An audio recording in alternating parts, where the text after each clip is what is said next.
dissecting.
Oh, yeah, that might help. Thank you, Casey MMA. This is why I've been talking for, again, first show.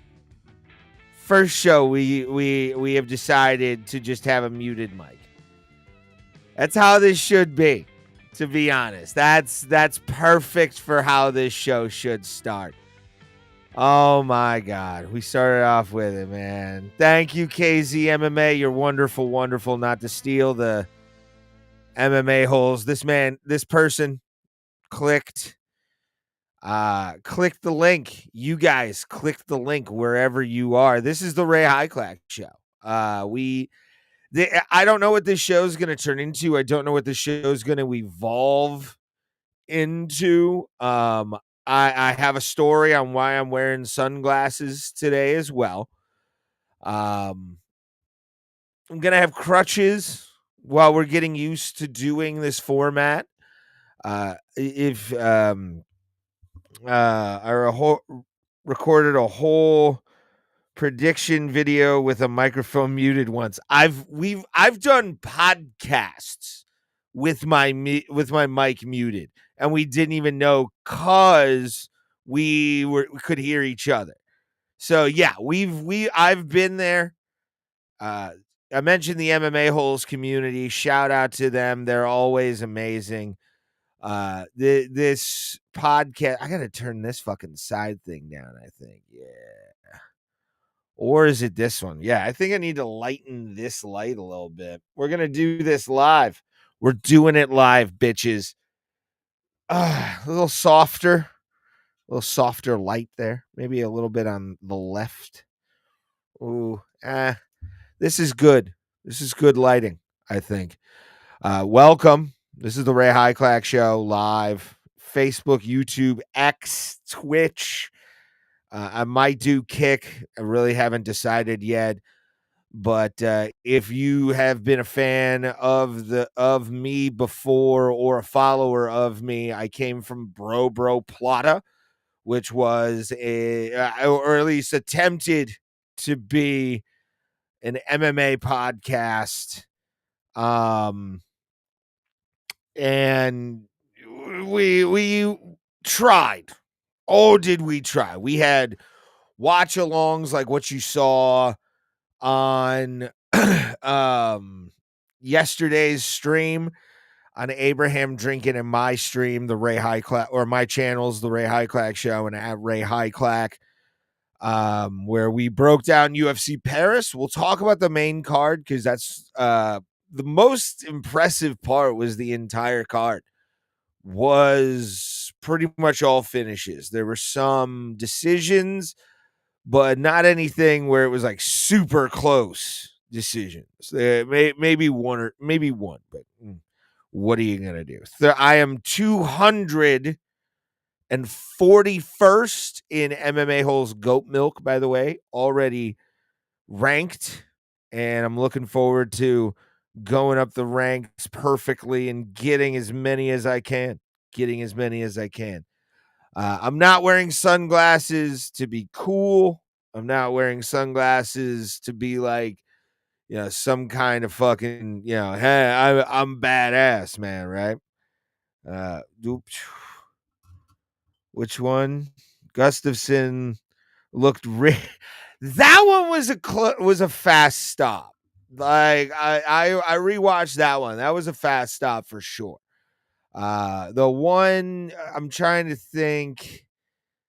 The last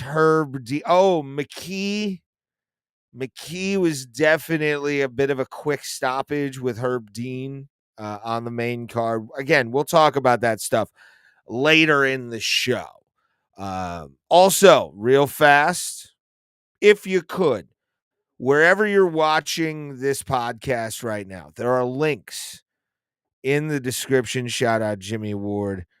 You're wearing sunglasses for your glaucoma. I wish it was glaucoma. It would have been cooler than the story of why I'm wearing fucking sunglasses right now. I might switch to my glasses, but who knows? It's the first episode. Yesterday was sort of a soft launch for the podcast. Also, again, up here, this is what you need to do. I like your grammar correction in the thing. Thank you. By the way, the mental ward, Jimmy Ward and Jimmy Ward, the third that is in the chat on the screen right now. Go check them out on the Abraham Drinking Podcast Network. I'm going to call it a podcast network for George. I'm just going to call it because there's multiple podcasts now on it. It's not just the Abraham Drinking podcast. It's not just you guys anymore. It's a bunch of us psychos. See my fucking eyes all swollen? I'll tell you why.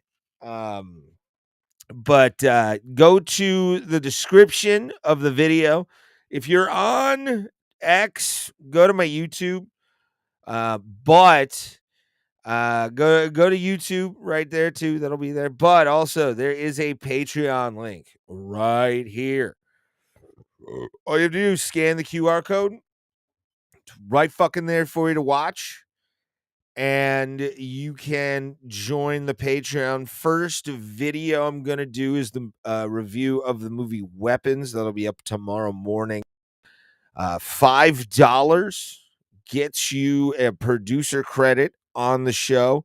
$10 gets you an executive producer credit, and also full access to the archive. So you might want to get that. But $5 gets you a producer credit and early access to content before it goes up on YouTube, which will probably be, I'll take like a month. I'll bank stuff over a month to kind of just post. And then I can post it on YouTube all at once. But go to my Patreon, patreon.com/the Ray Hyclak Show. Become a supporter of the show. And you can also get a credit at the end of the show. I'm going to have executive producer and producer credits at the end of the show, as you'll see. But yeah, that's so far what we're working with on the Ray Hyclak Show. Just to let you guys kind of know who I am, let me do a little bit of a quick introduction. This is going to completely change.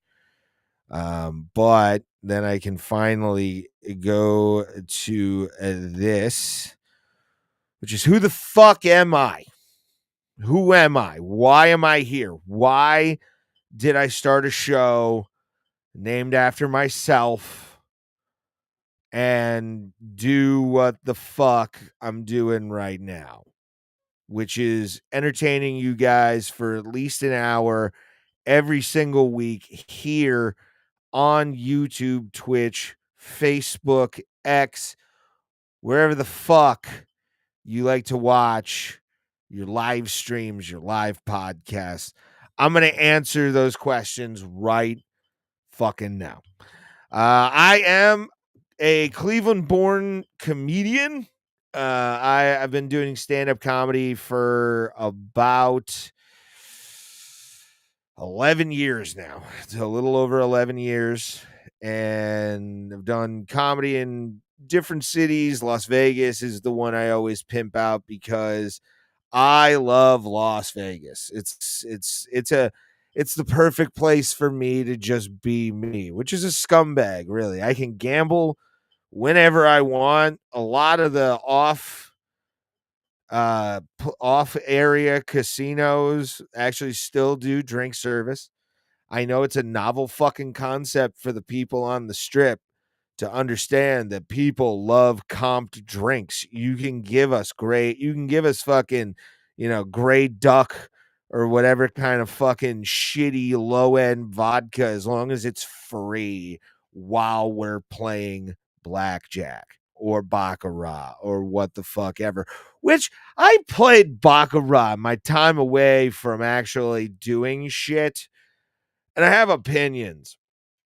But that'll come through this month. This month, really, with the Ray Hyclak Show, September, the first couple of weeks are gonna be sort of feel out shows. They're gonna be test shows, not like test shows as in like if it doesn't work, I'm gonna do this every week. I just established my own standard in podcasting, which is the mold standard of podcasting, which means I'm always gonna be here. I'm always gonna come back, and no matter how bad you try and get rid of it, it's like black mold. I'm gonna show up in your house some way if you're a fan of what I'm doing. That's how I look at this show.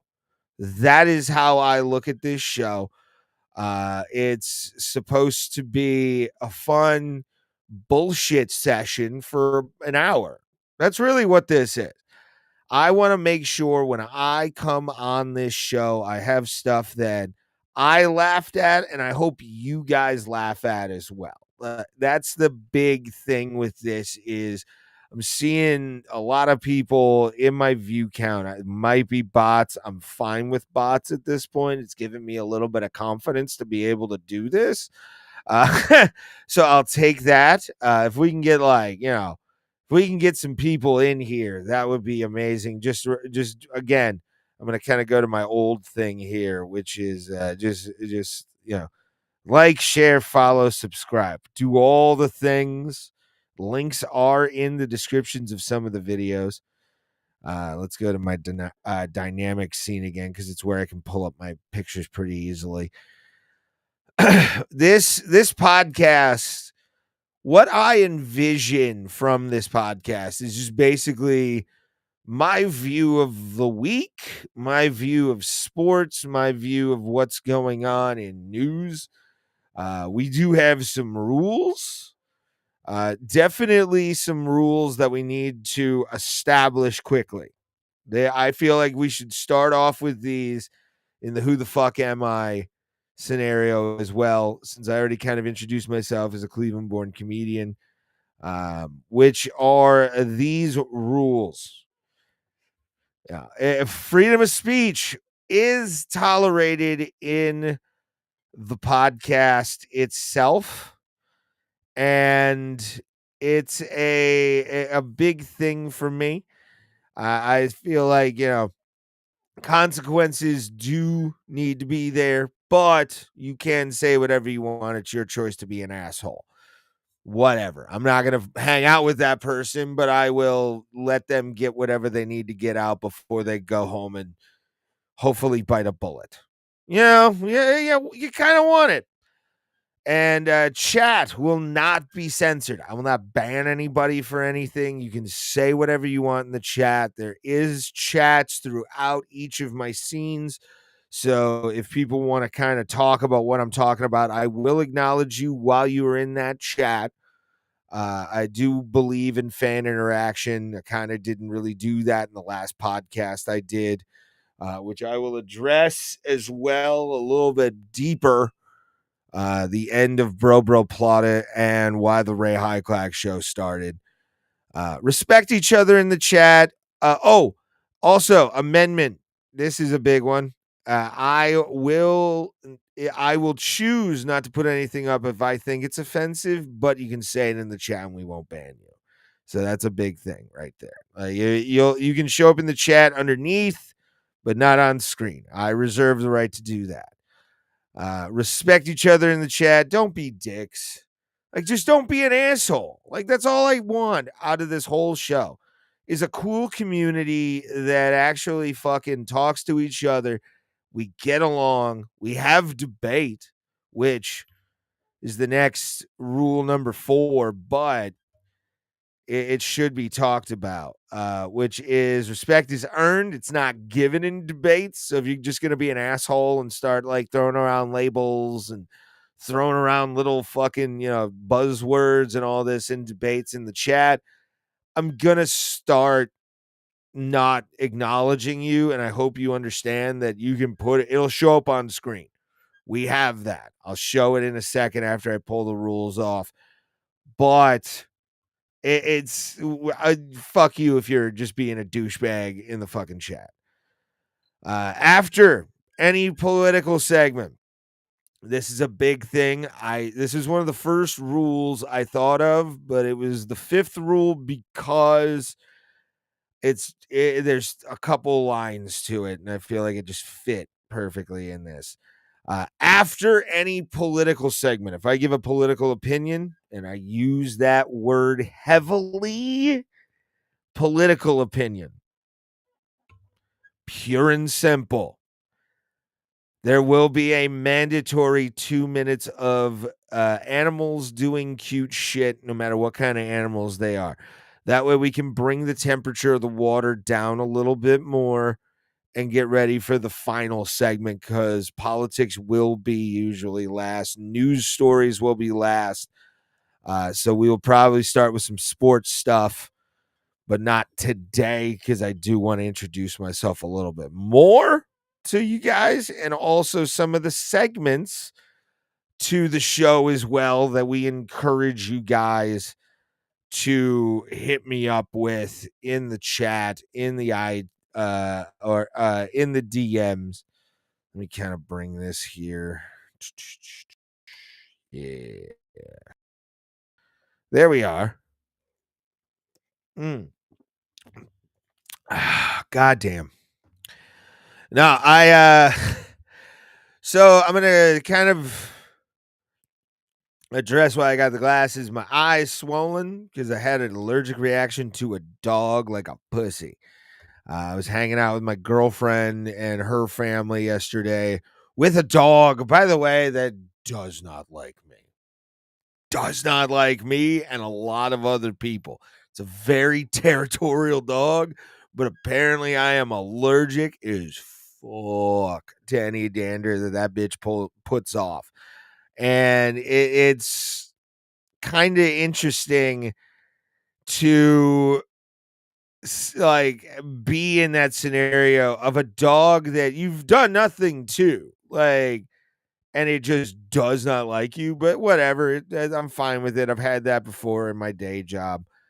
But besides that, what are you gonna do? But yeah, I had an allergic reaction. Like my eyes were like really fucking swollen up. I think I had some like hair on my goddamn fingers, and I wiped my eye real quick because I had something else in there. And oh, I don't know if you have ever, and anybody that watches this video tonight, I don't know if you have that allergy to where if like dog hair gets in your eye in any way, it fucks your day up.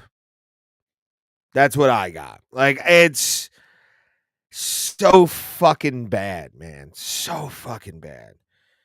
Terrible. It is just not. It's. I drove like my girlfriend's sister's house is not far from where I live. And I drove to the gas station by my house, or one of the gas stations by my house, and just was like, I need fucking Claritin. My eyes feel, it felt like somebody was throwing sand in my eyes. Like, I don't know if anybody else has allergies like me on this, watching this in the chat. But if you get that fucking grainy little fucking like, God damn it, what the fuck did I do to deserve sand in my face, like eyes? That was the feeling yesterday. Like, it hurt. It fucking sucked. It was goddamn awful. Oh, but I'm fine now. And a little bit more about me.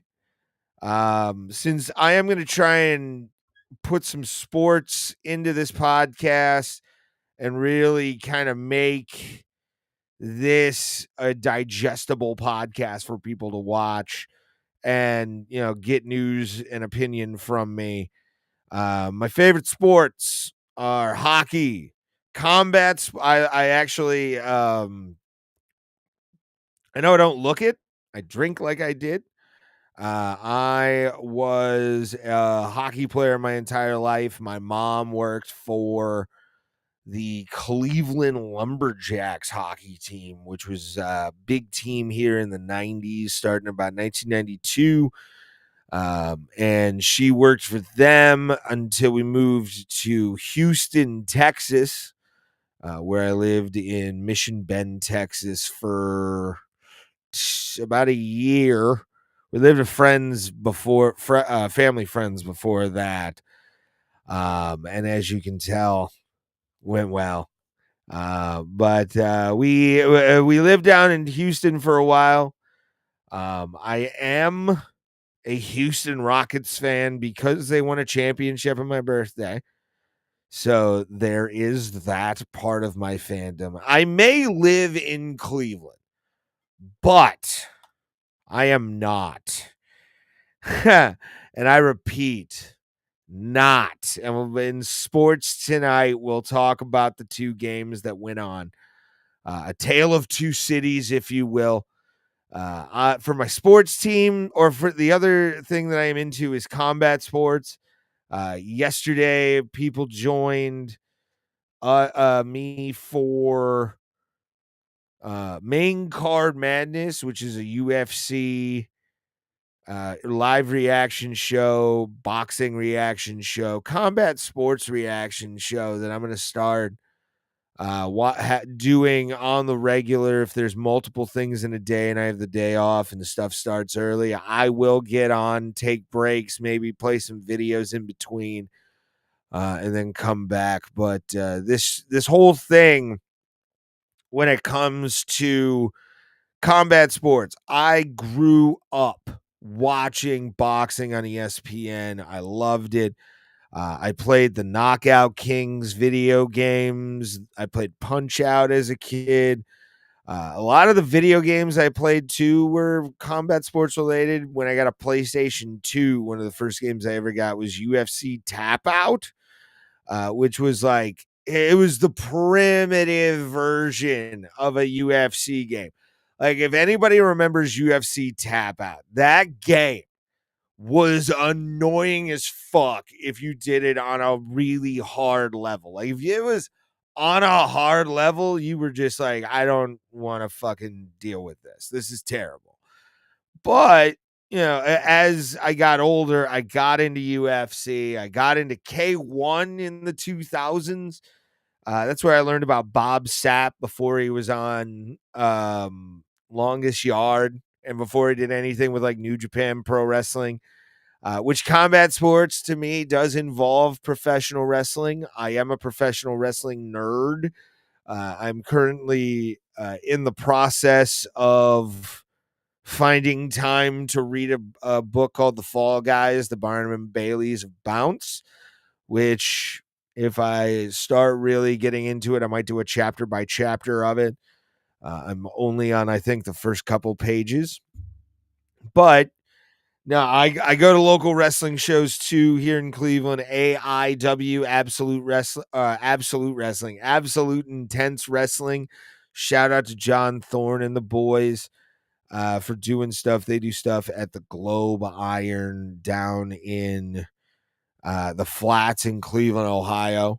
I go to WWE shows. I've never been to a WrestleMania. That's a bucket list for me. I might put together my bucket list at the end of the month and tell you guys kind of what my bucket list things are. Definitely one of them was seeing Ozzy Osbourne. That's not going to happen, sadly. But what are you going to do? Life goes on. I actually went to Ozfest in 2002, and the headliner of Cleveland's Ozfest 2002 was System of a Down. So, yes, I am Jimmy Ward. Shout out to the mental ward, Jimmy Ward and company. Abraham Drinking, check them out. That's let me go back to my screen here. That's that right there. And then do what it says. Do what that says. And then also, let me see if I can get to it here. The other sport I am into is baseball. I am not a Cleveland Indians fan. I do not have a track record of winning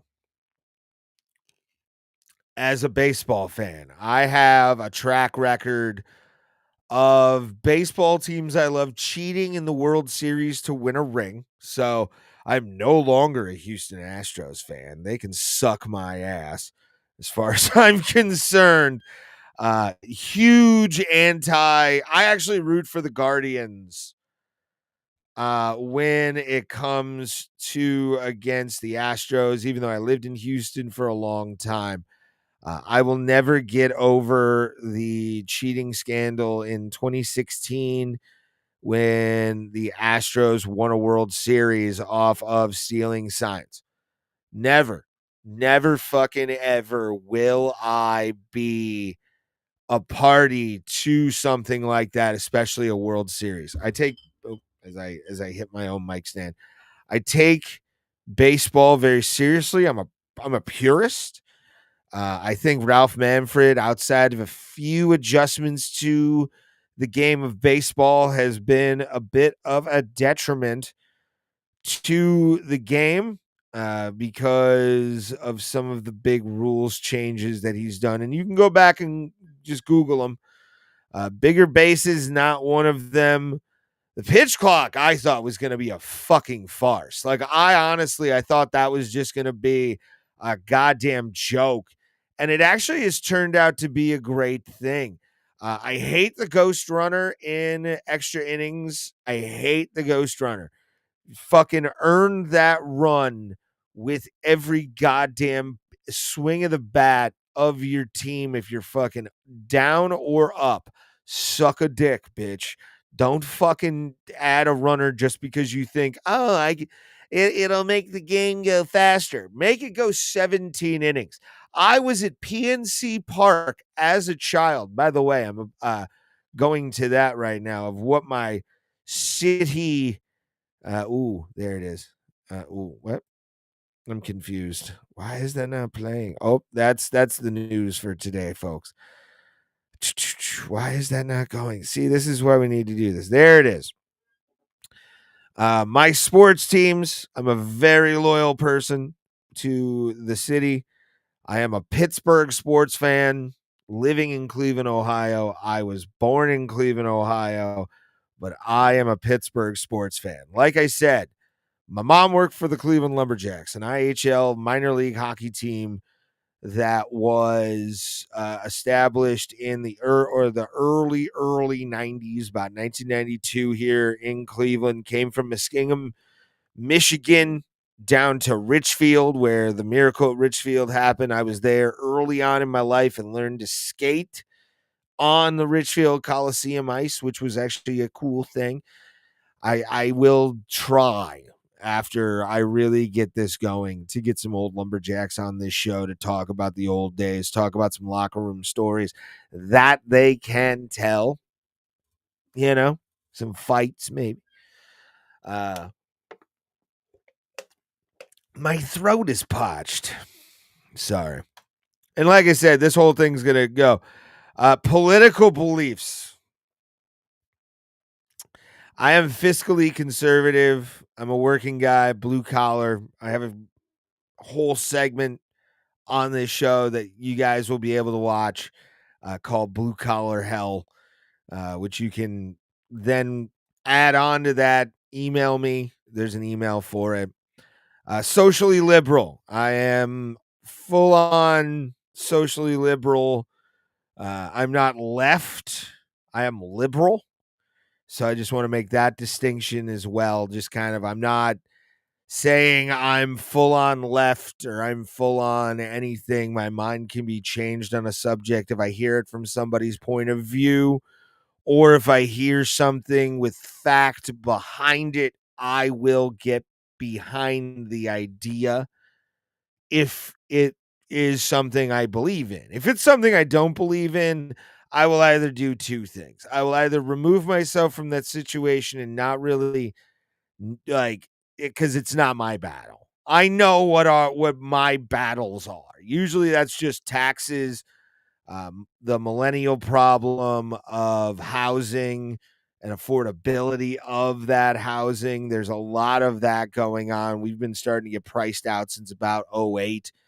But what are you gonna do? It's that's capitalism, and also government being in capitalism, which is never good. Never good at all, dog. Let's bring up the other things. Music tastes. Music tastes, I'm very open. I'm going to have some top 10 or some top 5 lists coming up. I'm seeing T-Pain in October here in Cleveland. I'm going to go see him for the first time. I will have a T-Pain top 5 the week of the show.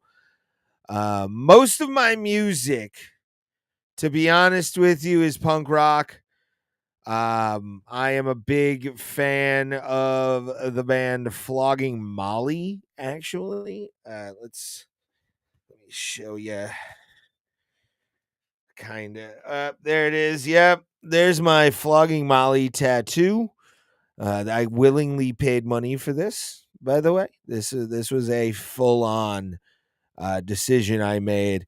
It's supposed to be orange right here, but I haven't had time to really make this a thing. So, what are you gonna do? Oh yeah, and also I'm a Pirates fan too. I forgot to mention that part. I know people are just coming in, but with my sports, yeah, I'm a Pirates, Penguins, and Steelers fan. I will talk about the Steelers and Browns coming up in the sports segment, along with UFC Paris. So make sure to stick around. Make sure to like, share, subscribe, do all the things you need to do to make my life fun. I'll bring this up just so you can see a visual representation of what I want. Do that. Do that. Get back, gang. Thank you for being here, sir. Or ma'am, however you identify in 2021 or 2021. Oh boy, this is gonna be a show. I'm nervous. There's a few like jitters I got to this whole thing. Let's bring that back down to terra firma. Movie tastes. Very open. My favorite genre is comedy. I love old comedies. My favorite movie of all time, because I played hockey for most of my life, was Slapshot. And I can quote Slapshot word for word. One of the things that always I kind of say, like, if you have a sibling, there's maybe one or two things in your life where you look and you're like, fuck you, you got to do that, but I didn't. Mine always for my brother will be he got to play on the ice of the War Memorial in Johnstown, Pennsylvania.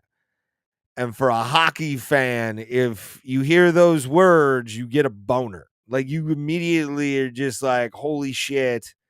I can't believe this little bastard got to do this. He did. He got to place his skates on the ice of the War Memorial. I never got that chance. Although I did get to act out scenes from Slapshot while he was on the ice. So that was kind of cool for me to be in that setting, because I love Slapshot. Like, if you want to talk to me about greatest sports movies of all time, you gotta put Slapshot in there. You have to. It has to be in the conversation. If it's not in your top, I'll give you 10. There's a lot of sports movies, a lot of kids' sports movies. But if you love the movie Slapshot, all right, or if you love sports movies, you'll love the movie Slapshot. Like, that movie is perfectly done. Language, a little rough today. Not gonna lie. There are times where I watch that movie and I go, oh God, my sensibilities. But if you really just open your mind up to a fun, dumb hockey movie, just a ridiculously stupid hockey movie, Slapshot's the movie for you. It's absolutely 100% perfectly acted by Paul Newman. Like, Paul Newman, if he wasn't in that movie, it wouldn't make sense. It would be almost like the Take on Me video, but Paul Newman is in real life, and like the Hanson brothers are a cartoon. You know what I'm saying? Like, it's that kind of it's that kind of thing where it's that kind of movie where it's just so, if because you take one guy out, and I found out Al Pacino wanted to play Reg Dunlap. Like, I could never see Reg Dunlap being Al Pacino.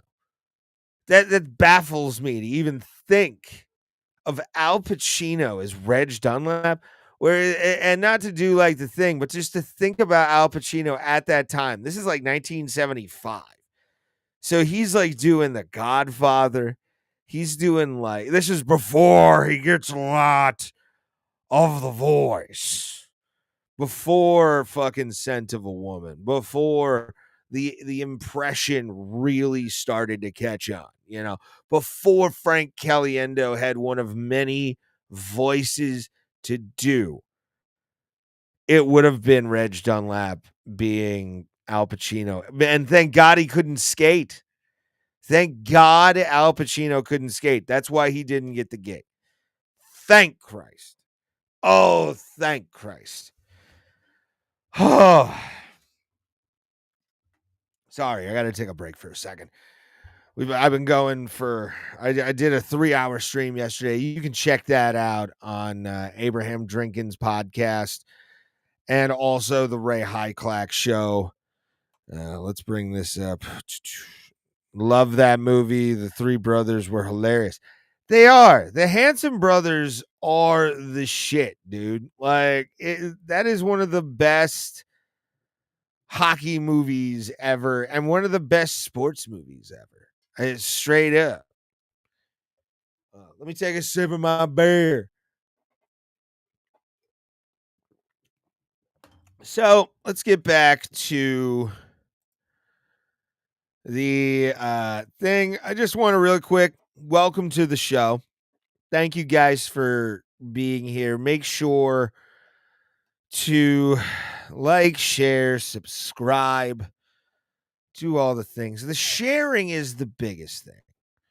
The sharing is the biggest part of this because if you just share this out, it'll find people.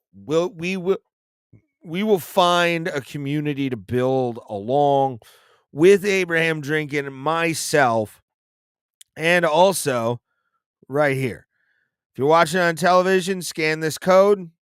$5 gets you early access to content. $10 gets you the all the above stuff, including at the end of the show, we have a credits that I made for myself. And you'll get an executive producer or you'll get a producer credit if you go to patreon.com, the Ray Hyclak Show, and make sure to become an executive. I got to bring this fucking microphone up. Make sure to become an executive producer on this show or a producer of this show because you're the reason the content will be made. You guys supporting the Ray Hyclak Show will help us get to the next levels, get to where we can make content. I want to do a bunch of fucking content on this show. I have a movie review thing that I'm going to talk about, or I'm going to do or next week. But I will have a Patreon review for the movie Weapons with Josh Brolin and the chick from Ozark. And man, I definitely need a paywall for what I want to say about that movie. Because if you haven't seen the movie Weapons with Josh Brolin, you're a lucky person and you saved money in your life. So make sure to go to patreon.com/the Ray Hyclak Show for that so you can hear my opinion and hopefully you enjoy it. Again, we have it's right there. I need to bring that right over here to make myself feel comfy. So what I'm about to do is a bit of a vulnerable thing for me. I've been trying to emotionally prepare myself to start playing these bits and hopefully they catch fire. These are participation bits on the show that if you want to send in something, you kind of want to send in your story, I want you to be able to feel comfortable enough to share it with us, and I'm gonna do this as a sort of a get to know you portion of the show for the Ray Hyclak Show. And this is a bit I've come up with that people can send in for. There is an email in the background, but allow me to introduce you to the Dead Dad Club. Welcome to the Dead Daddy Club, where we cry and we laugh and we tear it up. Raise a glass, yeah, we're feeling tough. Cheers to the dads, we'll never give up.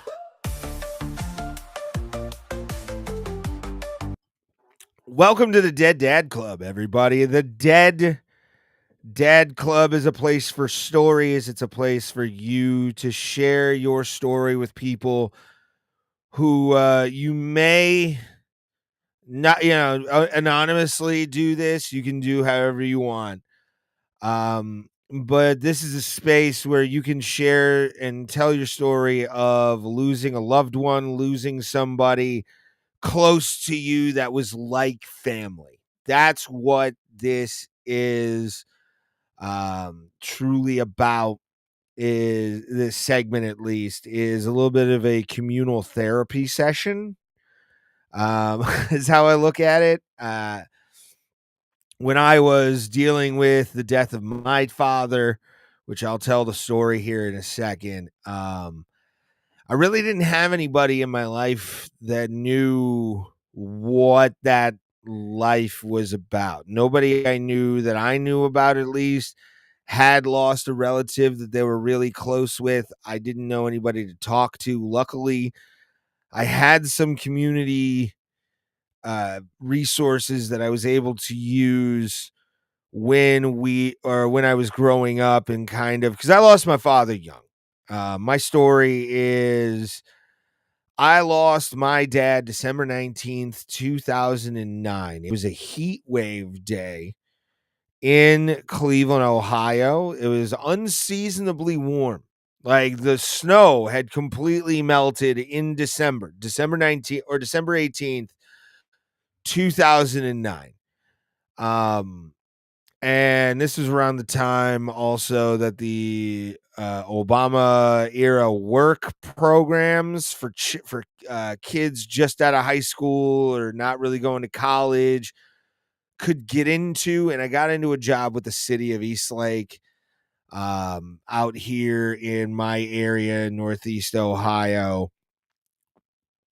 It's kind of hard. Like, this is kind of a weird thing to just air out on a podcast, but I feel like, honestly, I'd rather just be the first penguin on this and see if anybody is willing to email. You can email down here at Ray Hyclak Show, or Ray Hyclak Show at gmail.com. I encourage you, tell your story. Know that you aren't alone when you've lost family members and all that kind of stuff, the hurt and the pain. You're definitely not alone in that area. You may feel alone. There may be a part of your life where I was there. Like, I don't mean to sound like Jesse Ventura, man, but I was there. All right. I was in the fucking mental muck. Charlie was around me, and I knew I had to be the best frog man I could. And it was rough. But anyway, the day was a weird day because it was unseasonably warm, like really fucking warm, to the point where, like, when we were doing a leaf cleanup in a park, it was all leaves. There was no snow on top of it in December in fucking Cleveland. I was a cigarette smoker at the time, so I was chain smoking cigarettes. When my a guy that worked for the city at the time decided to, or came up just came up and was like, "Hey, Ray, listen, you're not in trouble," because I had gotten into a fight with my boss at the time. I got in trouble with him because we had a little bit of a spat the day before. I was just a young, dumb fucking retard. Like I was a shithead. I wasn't really like, when you're in your early 20s, you're not the best person. Late teens, early 20s, you're not the person that you think you're gonna be forever. All right. I've learned that being 36 years fucking old and having the thing of just like you become different, especially if you have a life altering thing. And so anyway, getting back to the story, go back to the office. Mom and grandma are hanging out in the office. Mom's teary eyed. Grandma's trying to be rock, but she has tears. And my mom looks at me and says words I'll never forget. Your dad had a stroke while at work over by the Menor Library. He's not, he's at the hospital and they're going to lifeline him soon. And that was when my world kind of shattered. Like, that's when whoever I was prior to now, I was. A new person had been completely created. The young, innocent, not really knowing much kid had kind of been destroyed, and like a beer can almost. Like, that's how, like, when I lost my dad, it felt like somebody treated my heart like a beer can. Like, it was a really horrifying, terrible feeling to lose a parent so suddenly and abruptly. It's not fun. It's not a fun experience. It sucks. It's especially when you see them hooked up to shit and really like that was where it was just like, this is reality. Like, if anybody's ever had that like horrible traumatic experience one where your brain kind of like your eyes shudder and you don't want to say it and then you start crying really bad. That was the day my dad died. Or the day my dad had a stroke.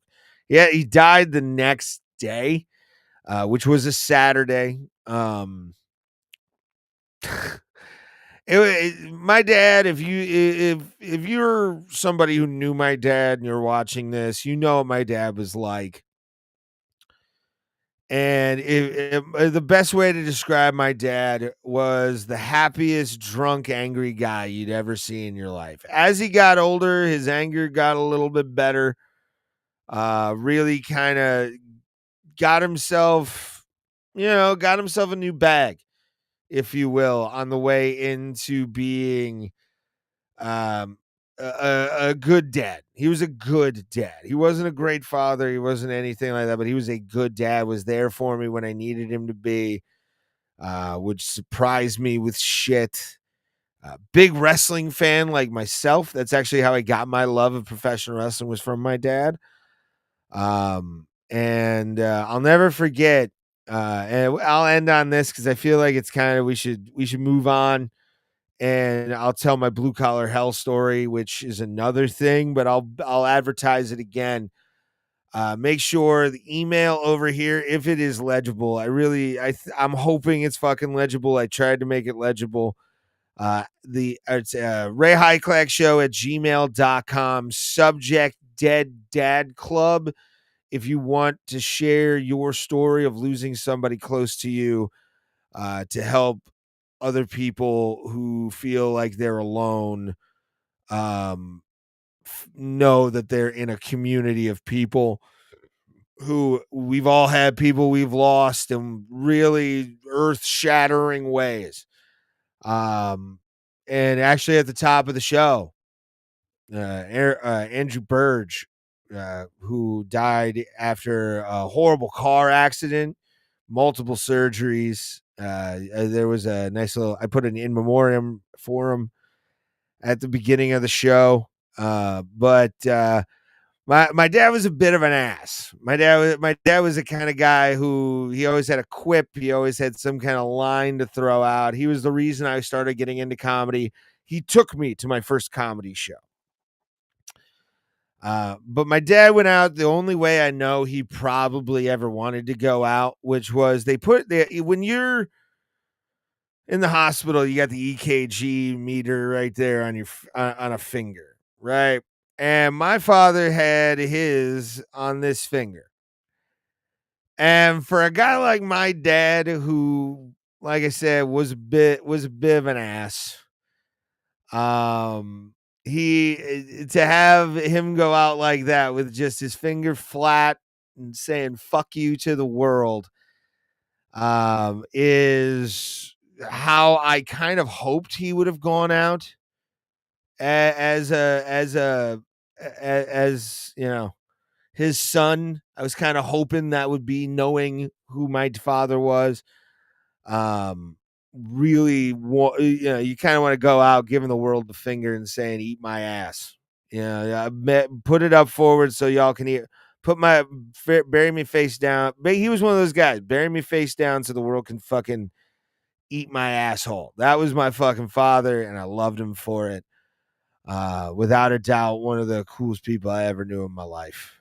So let's bring this background back real quick as we kind of set up the next segment to get to know me in a way and my background. I work in pest control. And I've been doing 11 years, fully licensed in the state of Ohio, and I enjoy being a blue collar guy. I've been a working guy since I was about 19 years old. Body's breaking down. That's why I decided to make this podcast so people can see who I am and possibly be entertained by it, and hopefully you enjoy anything I'm doing, right? But I created this next segment just for people who work blue collar jobs. If you have a factory job, if you got a service pros, service professionals, plumbers, pest guys, what's another duct cleaning. I fucking did that shit for a little while. Installers, people who have to go into people's houses and either fix shit, renovate stuff, construction guys. I want to hear you do your demo stories. I'm gonna have a funeral director on here soon because I'm very interested in how that business goes down. I'm not going to have guests for the first 4 weeks of the show. I will announce our first guest coming up. It's October 5th. Big guest, huge guest. Probably the biggest guest I've ever had in my fucking career of interviewing people, and I've interviewed Pat fucking Miletich. But we all have a story, if you've worked blue collar, of those gross, disgusting houses that you've been into, sometimes on the regular. If you're a pest guy, if you're an HVAC guy, you have those problem customers. Those dirty, filthy, disgusting. You won't do anything but like just look around. You won't get on the floor. You won't do, because you know that there's just disease and cat shit everywhere. Kind of looking like Stuttering John's apartment. Like it's just bad. Well, I have a story that I want to tell in full. Two, actually. One is a roach job. The other one is a bed bug job that I did in pest control. But I want you guys as well. Feel free to tell me what your blue collar hell is. Blue collar hell, ringing like a crack church bell. Every hour just feeds the machine.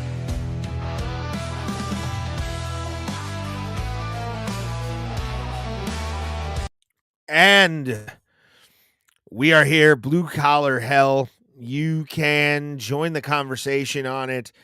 Go to Ray Hyclak Show at gmail.com.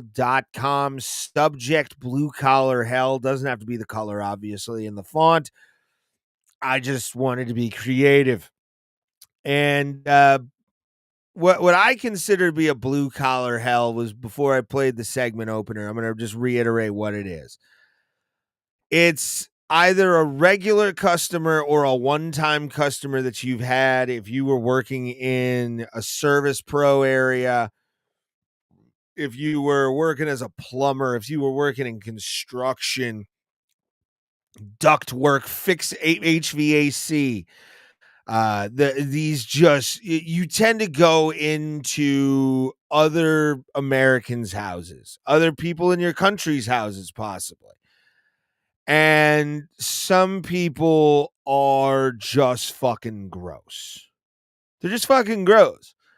I have two stories in particular that are absolute blue collar hells. One I'm going to tell today.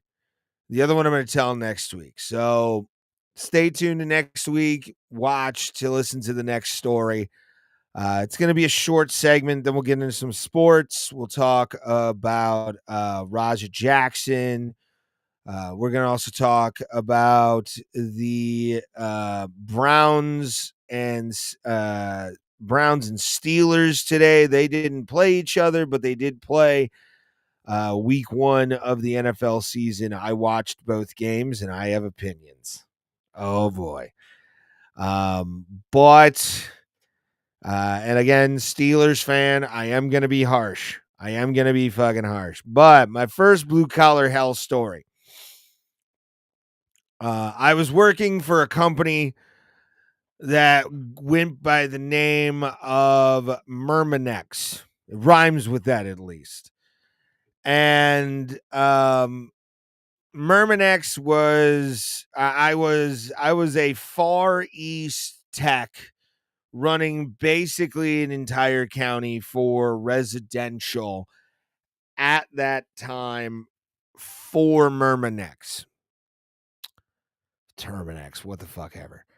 And it was my first couple of years in the business full time. I'd gotten licensed by then, and I really wanted to do it because I grew up in a pest control family. My dad was a bug guy. I'm a bug guy.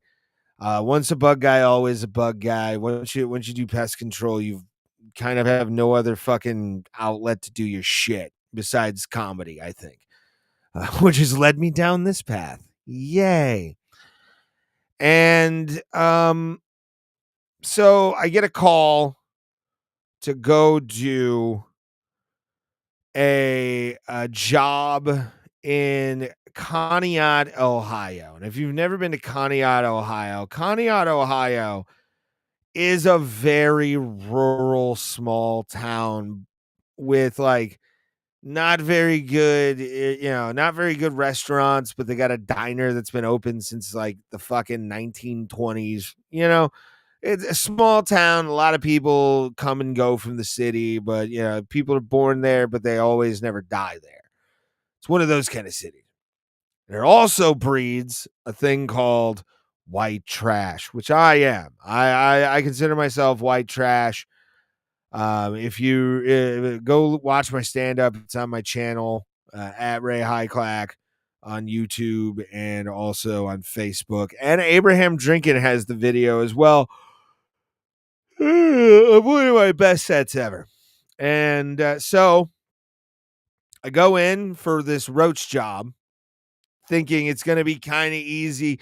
Nothing really seems out of place, but I had also been in some disgusting situations early on in my pest control thing. So my nerves were kind of dead by at least a year in the business. And I'll never forget, I threw some prescription treatment raid basically behind the cabinets in the kitchen of this house. And they had bed bugs too. Like the house was just completely infested with insects and really gross.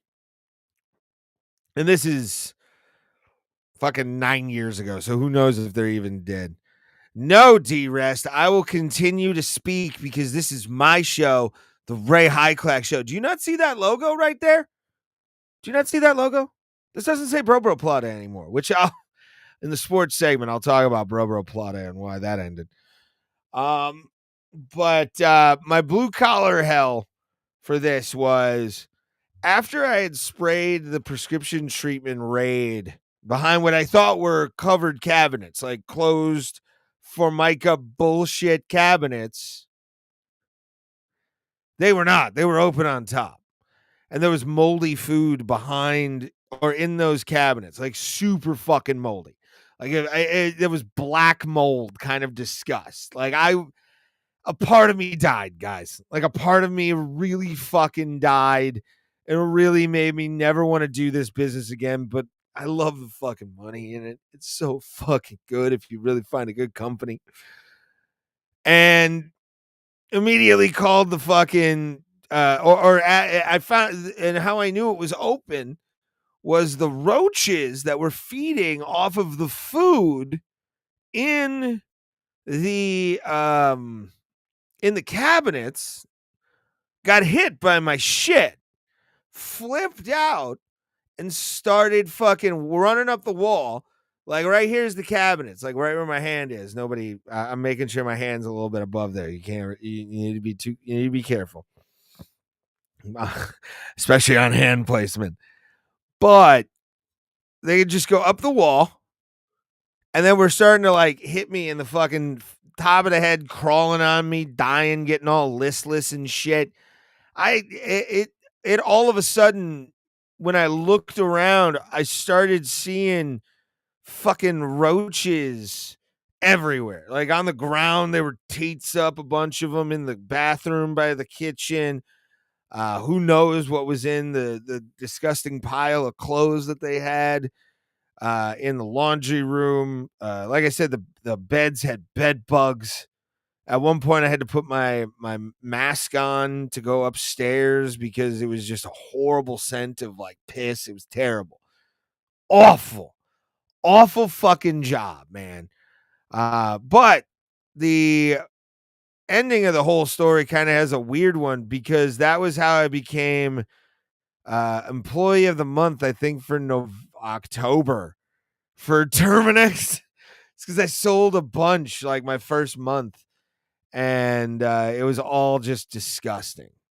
The next story I tell next week will probably be one of the more unnerving stories that I've ever told on a stream.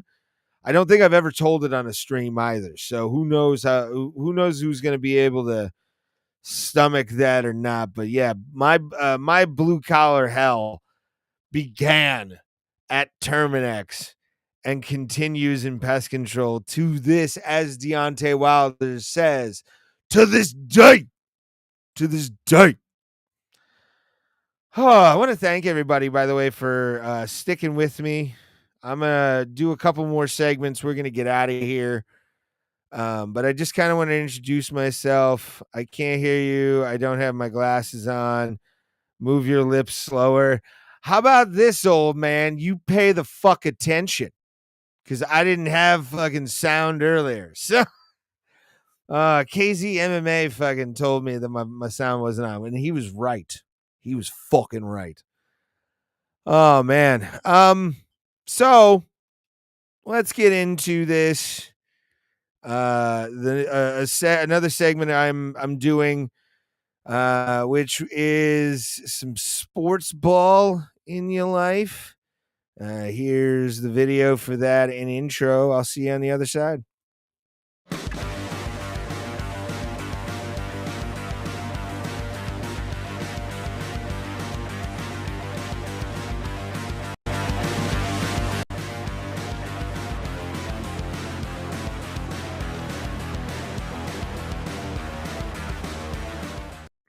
And that's sports ball, everybody. This is the sports segment of the Ray Hyclak Show. Sports ball, everybody. Kind of give you a little bit of thing. I love sports. I look like a guy who loves sports. I'm not a stat monkey. Not a stat monkey. I'm not somebody who knows how many rushing yards. Just throwing out a name just to show you, really, I don't really care that much about sports. But like Adrian Peterson ran this amount of yards on a Sunday when it was snowing. I could give a fuck. Is my team going to win? Is my team going to lose? Is my team going to embarrass themselves? Those are my three options when it comes to sports. Do I love mixed martial arts? And will we get to MMA coming up in a sec? You bet your fucking ass we are. But I do want to talk about some shit. And I'm happy. Today was the opening of the NFL season. I live in Cleveland, so you got the Steelers play, or the Bengals and the Browns playing today for the Battle of Ohio. It's always like a little bowl game that they play for each other before fucking Cincinnati actually goes to the Super Bowl with Joe Burrow. Browns lost 17-16. Hold on, let me play my sound. So we can all comfortably say the Browns season is officially over. They've lost their first game of the season. They've done what they need to do. They've done their job, which is lose. Myles Garrett was pretty good. The Samson kid they got playing for him. Let me kind of bring this up here. Browns lose 17-6 to the Cincinnati Bengals. And it wouldn't be an NFL season if the Browns didn't blow their home opener. I'm happy every year when the Browns do the thing that I always think that they should, which is just be, the worst team in football. They're just not a great team. They're the franchise for the Cleveland Browns. It's been over 25 years now since the Cleveland Browns have been a franchise in the National Football League, and nothing has really changed. The Learners had a shot a few times. They drafted Tim Couch, which didn't really work out, but Culpepper really wasn't that good either. The Cleveland Browns, to me, they're a fascinating case study. And as a Pittsburgh Pirates fan, next year I'll worry about the Pirates more. This year the season ended before the All-Star break. We had to fire our coach mid-season this year just because he sucked. And now we're actually good. Like, we're on a good little streak right now. Paul Skeens is doing good. We got Bubba up. But again, getting back to the game, Browns really couldn't do anything on offense. They had some really dopey calls in the fourth quarter that cost them the game, I think. Was not an ideal day. Let me crop that because I'm kind of bothered by the black lines, like the letter boxing. It's just, there we are. Let's pull that up a little bit, make it bigger. There we go. Oop, I gotta nope, not that. There we are, sports ball. Nope, not that.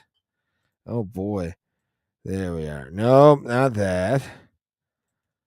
Maybe that. Maybe that. No. Where is this fucking logo? Oh. All right. What? Okay, hold on. Let me fix this here. What the fuck, dude? Oh, I'm letting my eyes deceive me here. I'm having a high moment, kids. Having a high moment. There's no chat. I have to add that to the next stream. Again, this is learning experiences.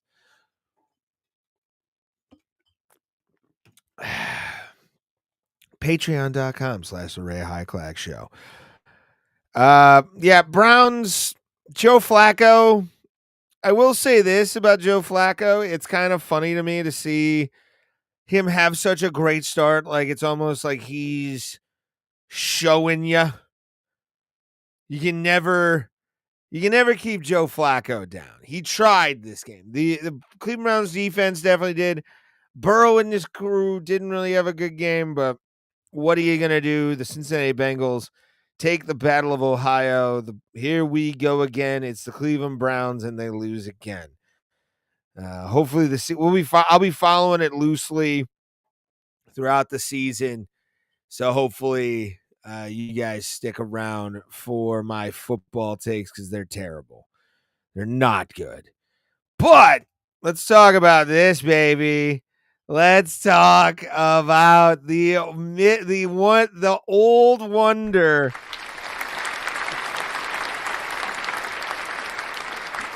Taking down the Jets. Aaron Rodgers somehow for my Steelers.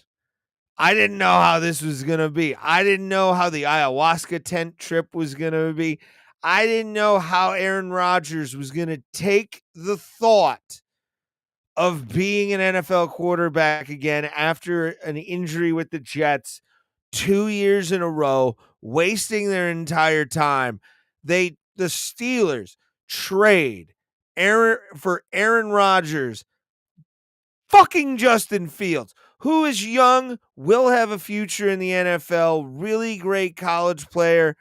Who knows? He could flounder in New York and we could never see him again. Who knows? Game was kind of chippy. Referees were calling some weird shit too on both games. But the Steelers and Jets game really got chippy towards, I think it was the third quarter. May have actually, no, it might have been the fourth. When JJ Watt or TJ Watt came out of the ground at Justin Fields and leveled him. I mean, absolutely fucked his world up. But yeah, the defense for the Steelers was the story here. Aaron Rodgers gets sacked. I forget how many times he got sacked. Let's bring up some stats. How many sacks did Aaron Rodgers? Chuck Clark, TJ Watt. I'm looking. Jets. There we are. Defense. 1, 2, 4. 4 sacks on the day. And Will McDonald, the fourth, was the one who got the 2 sacks on Aaron Rodgers. Steelers had 271 total offensive yards on the day, passing 218 of them. This is a really fucking sad stat right here if you're a Pittsburgh Steelers fan. If you're a Pittsburgh Steelers fan and you see 53 rushing yards, 53 rushing yards, that should be cause for concern.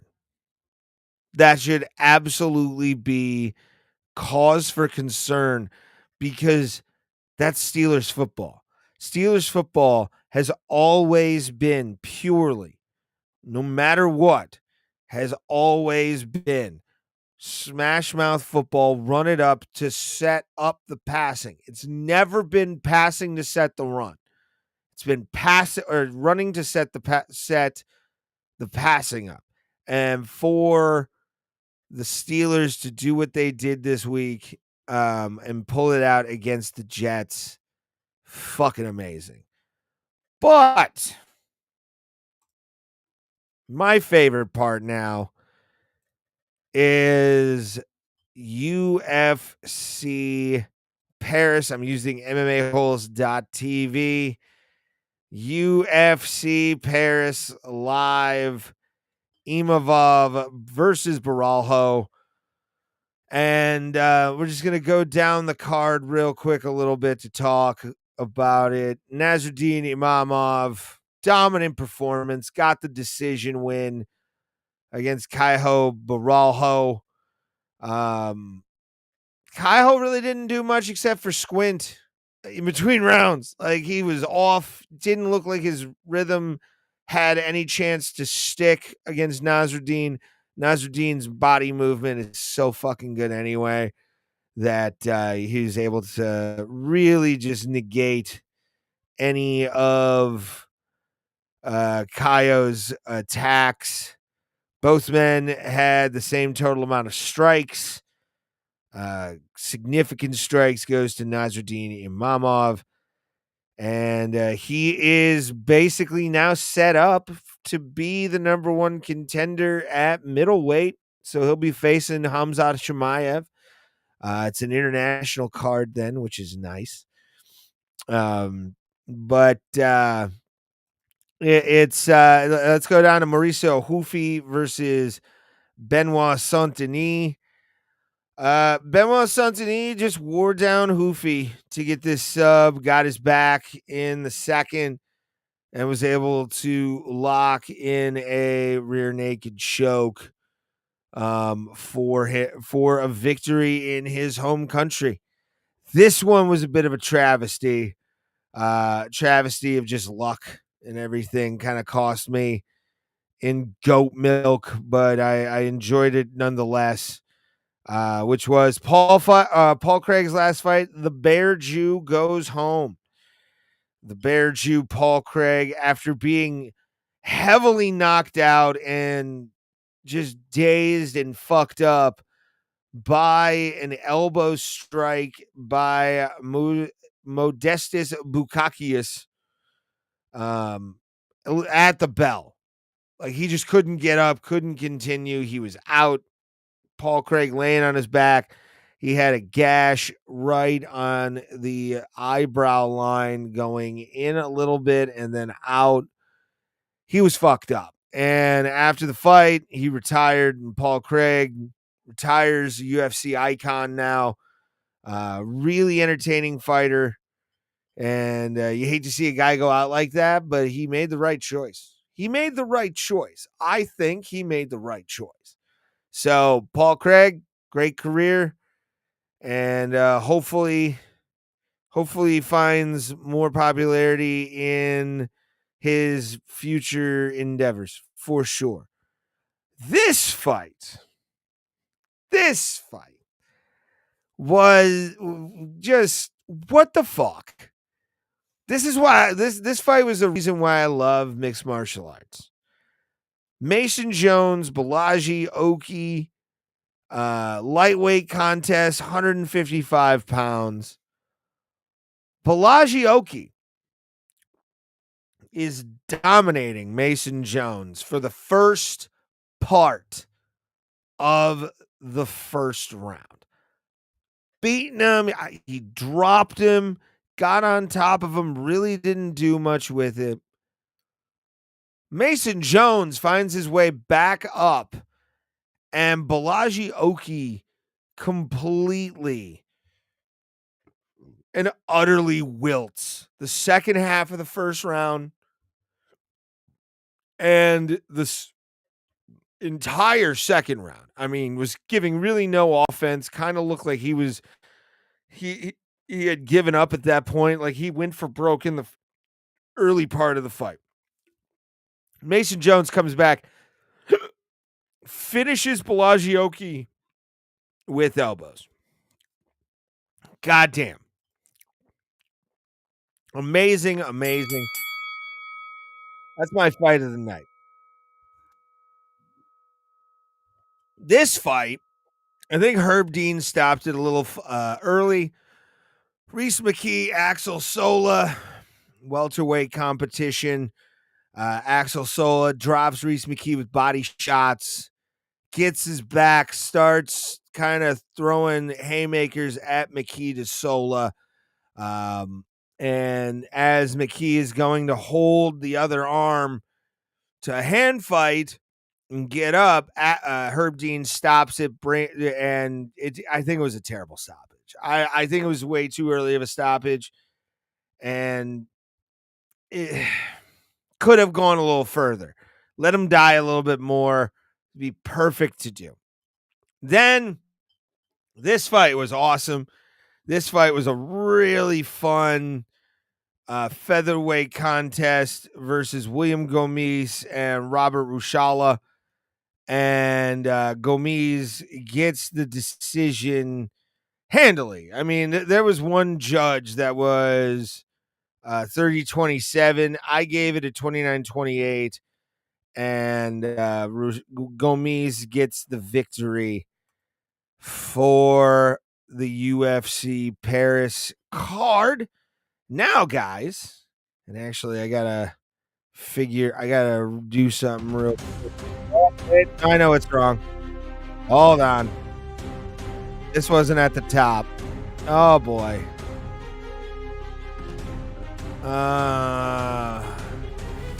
You can hear it, but it's not there.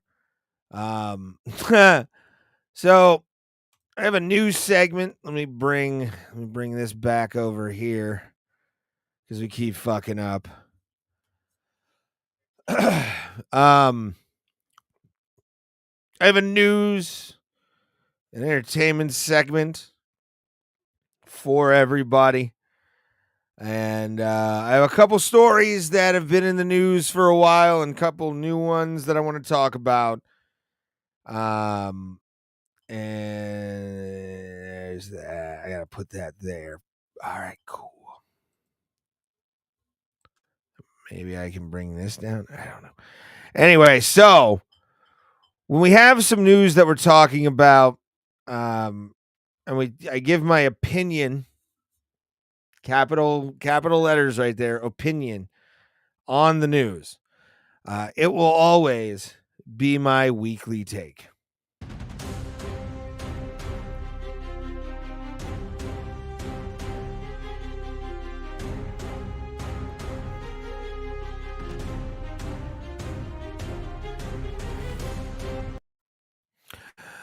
It is my weekly take where I tell you the news I think you should know. This goes without saying that I needed to talk about this anyway, which was the Raja Jackson problem going on, where Raja Jackson beat up Psycho Stu almost to death. I mean, let's be honest with you, or let's be honest. He could have killed the guy. Granted, a lot of factors came into this. A lot of factors came into play on this situation. Raja was on a live stream being fucked with by people. His dad had fucked with his ego. And he decided and he decided to take matters into his own hands once given the opportunity, which he shouldn't have been. What really sucks about this whole situation is if Psycho Stu wouldn't have hit him with the can and also Raja being in the back for no reason whatsoever other than he's Raja Jackson, Quentin Rampage Jackson's son. marks aren't allowed in the locker room. I've seen that a lot lately. I agree with that. I'm a mark in professional wrestling. I am a fan. I have no reason to be in that locker room unless I'm being paid to be there or I'm doing like something with the show, interviews, ring announcing, shit like that. That's when you're allowed to be back there.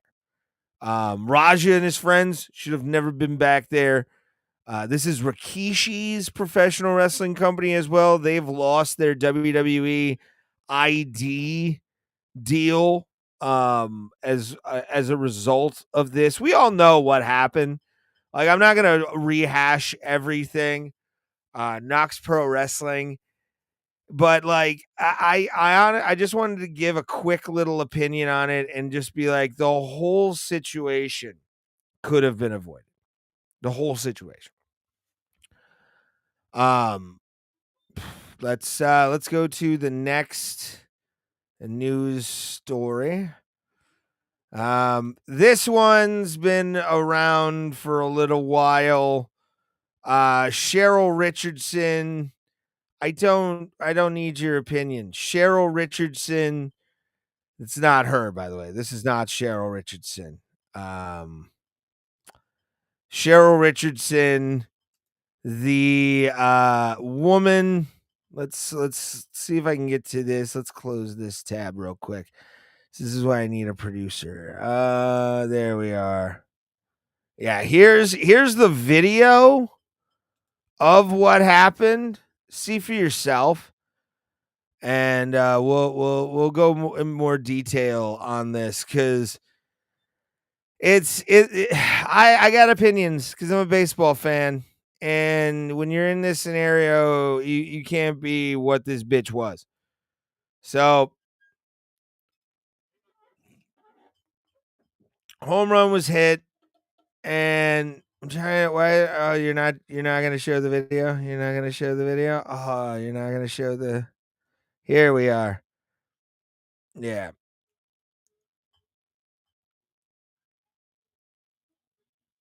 So, yeah, right here. Grabs the ball. All right. If we can go back a little bit. Let me go back here. Shit's taking a little longer, but this doesn't really work. All right. Oh wait, hold on. All right. So, in this scenario, the ball has landed right here. All right. Ball's landed there. Everybody is in a scramble to get that ball, without a doubt. If you've ever been to a sporting event where, game memorabilia gets tossed in there, you've been in this situation. I had for a little while an arena football that I fought people for because it took a bounce my way, and I didn't even give it to a kid because I'd always wanted the arena ball. Always. And I lost it in the move. But, shit happens. So anyway, that happens. Guy gets it, gets the ball, takes it back, gives it to his fucking kid. Man, gives it to his fucking kid. And then this fucking does this. Look at this. Look at this Liz Warren haircut motherfucker. Just I'm sorry. I wanted to have that ball to bring home to my dog. That's what a haircut like that is. If you see a woman with a haircut like this, she's either in Congress or the manager at a fucking thrift store. That's it. The fact that she got mad shows me that she never lost. So again, gives it to the fucking kid. And then this happens. First of all, don't look. I love the kid. Like, what the fuck are you doing, lady? Like, what? Who are you? Like, why did you just do that? And then it's, excuse me, that was in my row. Scares the shit out of the fucking this poignant. Look at this fucking thing. Look at proud. This man is proud. He just got a ball for his boy, his son. And then you got the librarian over here just fucking up this wonderful goddamn moment. This cat lady scares the shit out of the poor guy. Look at him. He's just like, what the fuck? I'm surprised he didn't punch her. Like, he's taking every restraint. The kid just wants to tell him to go fuck herself. You can see that on his face. Like, the kid's just like, eat my ass, lady. This guy, he's just like, why are you fucking touching me, ho? Yeah. Yeah. And he's just, what a cuck. And like, he makes him give the ball back to this fucking bitch. Luckily, again, yeah, he going home with a signed bat. You know, the kid got something out of it. But man, you want to talk about just a shitbag? That woman is that one, and I've heard like, where is it? These stories are always the fun ones. There was apparently a few women who were wrongly ID'd because they actually found the woman's name. What's her name? What's the woman's name? Cheryl Richardson Wagner is her name. The woman herself, but this is not the account of the woman.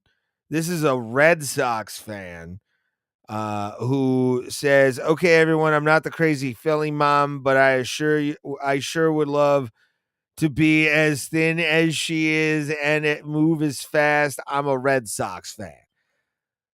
People do take it a little bit too far sometimes when they do that. Ooh, look, a Kia ad. Cool. But that's a fun, that's kind of, you know, where things can go wrong online. But I want to end on this for the news segment, and then I want to talk about Bro Bro Plata for a little bit, because coming up in about an hour and 40, I didn't expect to go this long. Sometimes the episode will go longer, sometimes it won't. But while we were gone, The Wizard of Oz premiered at the Spheres, like a entertainment thing, and you can see like an AI version of the wizard talking to you, welcoming you, which is kind of cool, actually. And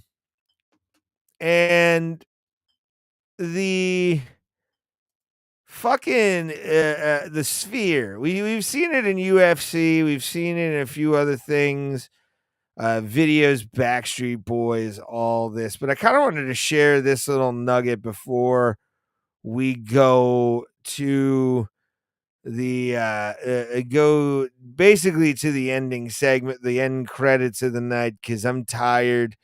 Where is it? Come on, baby. It's right here.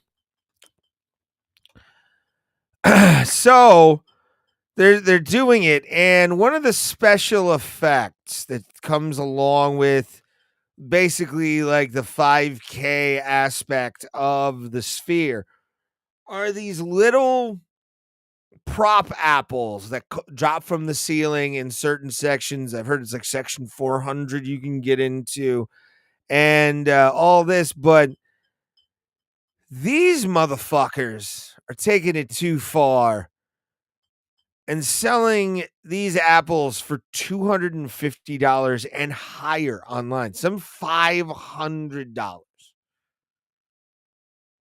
for a fucking foam apple that drops from the thing as just a special thing to show the Wizard of Oz. Judy Garland's daughter had been there.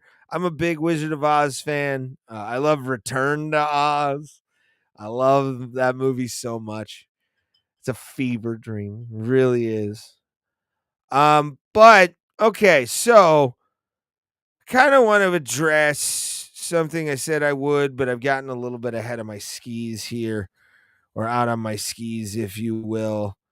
Oh boy, where's that going? I gotta. Why aren't you working? There we are. So I used to be a part of a podcast called Bro Bro Plata.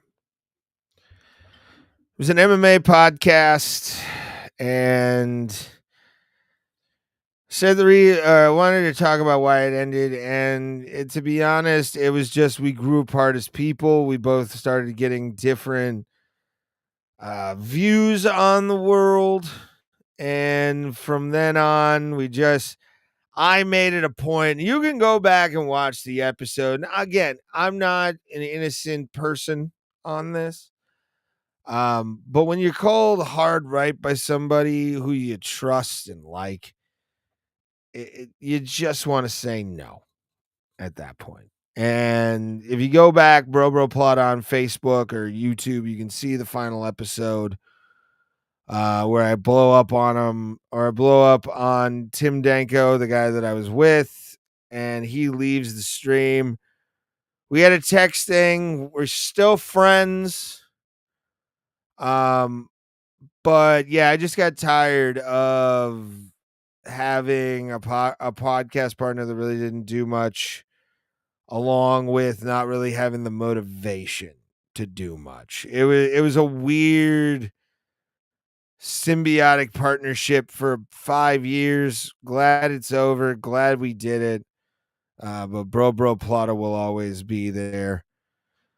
And honestly, I think I've really overstayed my welcome a little bit tonight. Hopefully you guys enjoyed the show. Next week, or next Saturday, UFC Noche will be a thing. And we're going to break that down on the Ray Hyclak Show. Make sure, go support me on Patreon at the Ray Hyclak Show. Link in the description on YouTube, Facebook, and also on my X. If you want to support me on X, go to my page, patreon.com/the Ray Hyclak Show. I want to also, before we leave, thank George Gresco for allowing me to be on the platform of Abraham Drinking, get the people out there, and share along in the entertainment. I really appreciate you guys watching. Hopefully you guys watch every week. For everything I'm trying to do with this is an ever evolving project. Different things will be up there, but tomorrow, patreon.com, the Ray Hyclak Show, I review the movie Weapons. So stick around for that, or keep an eye out for that. Patreon.com/the Ray Hyclak Show. Make sure to click or you see all the social media link or ads down below as well in the descriptions.